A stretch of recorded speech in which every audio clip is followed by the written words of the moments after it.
امام ترمذي امام ابو داود روایت راوړ ډیر ناشنا یو کس پیغمبر صلی الله علیه وسلم ته وی یا رسول الله عوراتنا زمونږ عورتونه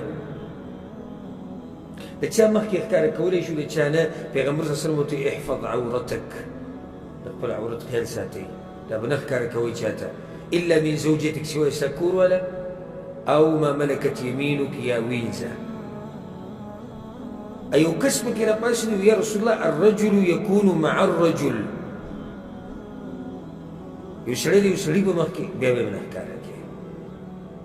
زنانه به د زنانه په مخ کې عورت نه ښکاره کړي نو دې صحابي به یې تپوس وکړو ډېر ناشنا او دقه زموږ دلیل دی استدلال دې ځینې ما کو دې خبرې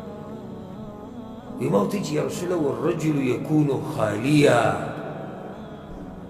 ای رسول الله که یو سړی اوس یوازې کور کې یوازې دی کمره کې ورسره څوک نشتي او دی عورت ښکاره کړي پیغمبر صلی الله علیه وسلم ډېر ناشنا جواب ورکړو وی فالله احق ان یستحیا منه د الله نه دې حیا وکړي صحیح ده څوک ونشته خو د الله نه خو حیا پکار ده که الله ته نه ګوري الله یو انسان ته ګوري او دی لګړ ناست یو خو سړي ضرورت دی ضرورت خو موږ وایو ضرورت خو صحیح ده